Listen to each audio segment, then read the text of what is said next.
be so entirely honest with you, I started writing this video because I was having a moment of very bitter hindsight over how Vanny's character was handled. And I was like, hey, I know a series who did a very similar thing, and they did it a lot better in my opinion. I'll clarify up front what exactly I mean by legacy, since I couldn't really think of a better phrasing that would fit both franchises. I'm basically referring to the trope where the main serial killer bad guy has an underling of some sort to continue their crimes. Think like the apprentices of Jigsaw. This usually leads to some kind of second story arc, usually involving the death or the retirement of the original killer. Since this video is going to be a lot of lore dumping and analysis, I'm formatting it in a somewhat biased fashion by discussing DSAF's approach to the legacy concept, why I love it so much, and then segueing into FNAF's legacy approach, what I think it did well, and what I think could be improved upon in the future. I'll be discussing the way Vanny's character was handled, of course, as well as touching on the Mimic a little bit, and how Dave, and sometimes Jack, we'll get to that, were handled as DSAF's legacy characters. Do you guys like my outfit, by the way? It kind of feels 2020 to me because of the bunny hair clip and also this belt that literally everybody owned back then. Is it painfully apparent that I love Dave Miller? This Dave, not that Dave. Well, I do like that Dave, but I could talk about this Dave for hours. Time for a lore crash course. Are you excited? The Day Shift at Freddy's trilogy is a series of partially satirical Five Nights at Freddy's fan games, starring our protagonist Jack Kennedy, also known as Orange Guy, also known as Old Sport, who is the victim of a springlock failure shortly after the death of his little sister Dee, who is also this universe's version of the puppet. He was subsequently framed for it. Because of his guilt, on his deathbed, he was offered a deal by the deity known as the Real Fredbear, who also has the John Garfield text-to-speech voice, in counterpart to the fact that Dave has the Garfield text-to-speech voice. I kind of forget about that sometimes. Michael Afton style, he's resurrected from the dead, and lives the next few decades as a rotting, walking orange corpse. He's orange because he has to wear makeup to cover the rotting, by the way. That's the lore reason for that. And he's determined to make good on his spectral promise to save them. There's a lot of details that I'm leaving out here, so I recommend you play the games yourself or watch an analysis video if this sounds interesting to you. What I really want to get into, though, is the story of Henry Miller. Henry, not to be confused with this Henry, please, they are so different, even more different than these two, is the overarching antagonist of the Day Shift trilogy. Do you guys remember, like, a really long time ago, when a lot of the FNAF fandom thought that these two were separate people? That Pink Guy was some sort of mastermind helping Purple Guy to commit the murders? Keep that concept in mind. In the Day Shift universe, Henry Miller was a circus ringleader, the very circus that an orphaned and traumatized William Afton ran away with as a teenager. From here on out, I'm gonna call him Dave because calling like 4 characters William is gonna get really confusing really quickly. Seeing Henry as the father that he never had, he quickly runs away with the circus, and falls victim to Henry's evil scientist shenanigans along the way. What if I were to damage his brain, or remove his organs whilst he slept? Would he keep repossessing his old body, just to stay with me? How far is this soul willing to go for me? How much pain will this soul endure, just to stay here with me? If his soul was to pass on to the afterlife, could I trust it to come back? Gosh, sometimes I really forget that Henry's voice is a text-to-speech. Like, he sounds so realistically evil sometimes. Dave and Henry's dynamic is defined almost solely by Dave's horrible abandonment issues, and the manipulation of that by Henry to keep Dave as a willing accomplice to all of his murders. Dave had a moral compass when all of this began. A moral compass that was slowly stripped away through literal repeated lobotomies, gaslighting, and decades upon decades of murdering alongside the man that he saw as a father. Surprisingly, William doesn't seem to be suffering from dementiated memory loss, but rather a shift in personality. His conscience is unburdening itself, and he has begun to ask substantially fewer questions about the ethics of our work. At any rate, at least I know a cure to William's incessant whining. Dave is only called Dave in the first place because he named himself after Henry's deceased son, David. A fact that Henry isn't particularly fond of, because, well, he never really cared for Dave outside of anything as a test subject in the first place. Day Shift at Freddy's has a ton of endings, and I mean a ton. But there are 3 main ones in the most lore-based game in the trilogy, Day Shift 3. These are the good ending, the neutral ending, which is honestly one of my favorites just because of the monologue, and the evil ending, which is the one we'll be discussing today. The evil ending is achieved how one might expect. Assist Dave, at this point as Dave Trap, who is basically... The more reasonable side of me has retreated here.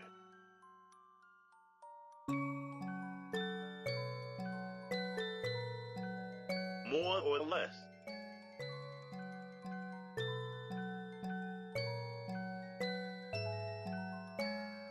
I have no clue where my feral side has got him to.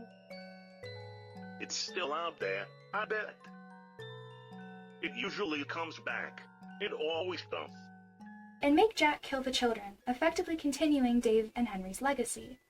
After all of this, Dave Trap takes Jack, who is at this point spring-locked in a bear suit of his own, to Las Vegas in true day shift fashion, and then to the original location of Fredbear's Family Diner. But not before the phone guy of your choice monologues to Jack about how much of a horrible person he is. Seriously, these monologues are so good. I love the phones. Dave expresses that he still isn't happy despite giving Jack his eternal life, in the exact same way that Henry did. Because, well, Dave doesn't know how to express love any other way. The only love he ever received was in the form of Henry's abuse, which makes him see Jack as some sort of a reflection of himself, but also as almost a Henry replacement. Legacy! Get it? Do you see where I'm going? And speaking of legacy, at this point it's revealed that Henry has been somehow telepathically influencing Jack. He explains that Dave was pathetic and easy to manipulate, and that Jack needs to get rid of him, once and for all. I need you all to appreciate this monologue for a moment. I won't play like the whole thing, but I'll play the bits that are necessary for context. Do you remember the third kid that you and Henry abducted? A small redheaded girl, back at the diner.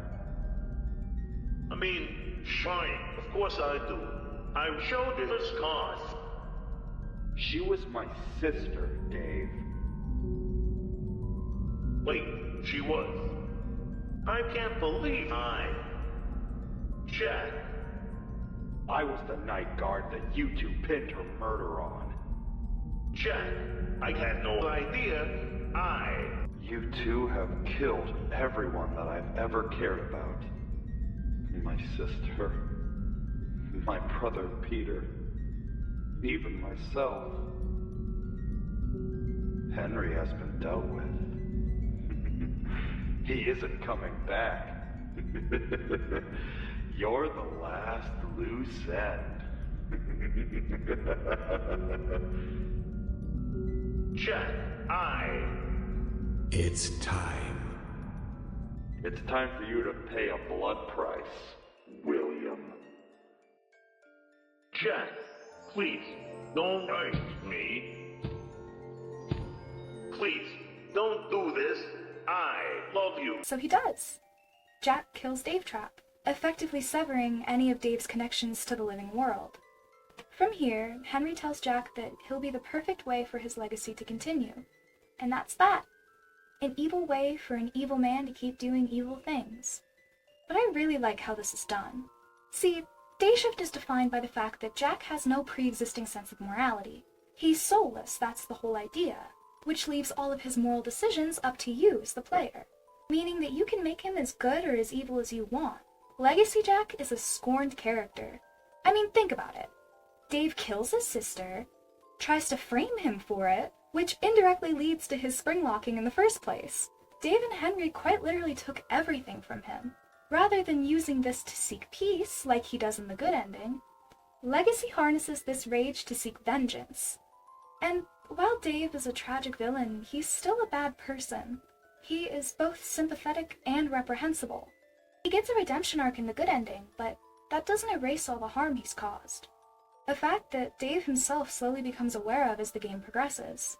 And it's up to Jack, or the player, whether Dave can be forgiven or whether he needs to be destroyed, and replaced by somebody better equipped to continue Henry's legacy. I'll wrap up this section by once again encouraging you to play Day Shift for yourself, and better yet, if you enjoy this style of storytelling, check out the developer's current project, Dialtown. It's not FNAF related, but it's a great time for those of us that are absolutely insane about the phones. So, back to the actual canon thing that Day Shift is based off of. Forget all of the lore I just taught you, because we're going back to the basics. William Afton, the real one this time, has been Five Nights at Freddy's big bad scary villain since the very creation of the franchise. After a series of way too many revivals, we reached a point where the franchise was just kind of oversaturated with Afton. FNAF 6 provided what is, in my opinion, the best possible ending for any of these games. Henry Emily, acting as William's perfect antithesis, burns everything to the ground, a theme that was established in the very early days of Five Nights at Freddy's, at last destroying William's soul, setting free those he trapped, and condemning him to an eternity in hell, which we even see via Ultimate Custom Night.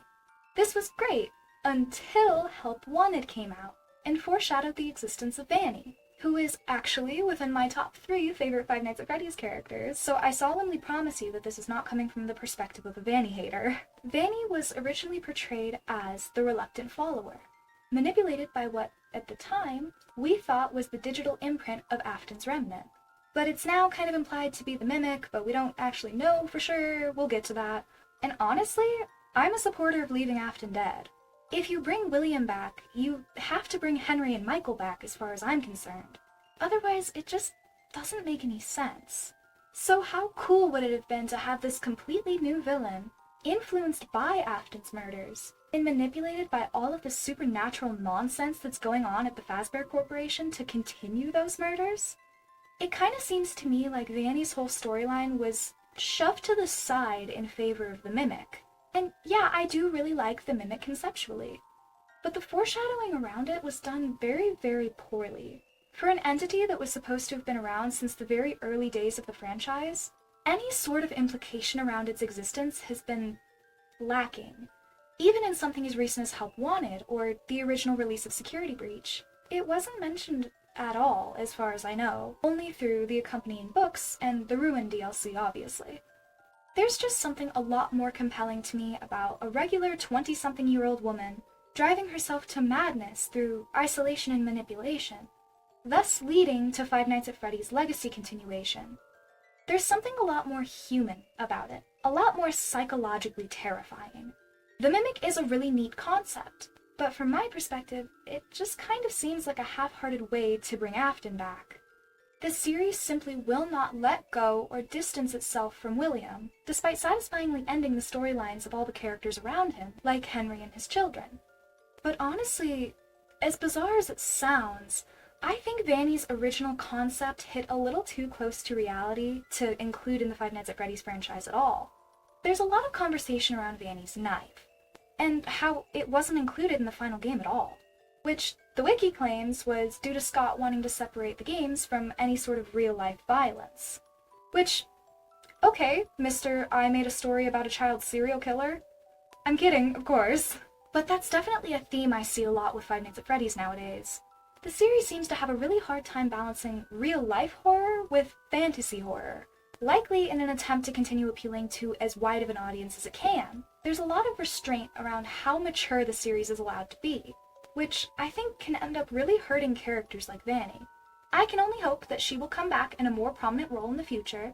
Heck, even alongside the Mimic would be really cool. I really like the idea of her trying to recreate Afton's legacy by any means necessary, including with the use of this weird robot. I mean, that is, unless Vanny is the Mimic, because, you know, it's Five Nights at Freddy's. This all, to me, boils down to the difference between the human horror in Day Shift at Freddy's and the fantasy horror in Five Nights at Freddy's. Day Shift explores themes of actual abuse dynamics, morality and brainwashing even, an approach that is admittedly probably too dark for a series that is as youth-focused as Five Nights at Freddy's. The child-friendly shift in the FNAF franchise in recent years is enough to warrant a video of its own, honestly, but I'll say that I both agree and disagree with it. I do think that the story can suffer sometimes by shying away from realistic horror tropes. But I also understand not wanting to implement such things in a franchise that is so defined by its child audience. To do so wouldn't be a very smart decision for Scott, both from a marketing and a moral standpoint. Despite this, I really do have my grievances with how Vandy's character was handled, and I can only hope that she's given some sort of justice in the future. Thank you so much for watching. I'd love to hear your own thoughts on the matter in the comments below. And if you happen to like any of these topics, consider subscribing, because I'll be back with a video very, very soon. Have a lovely day. Bye!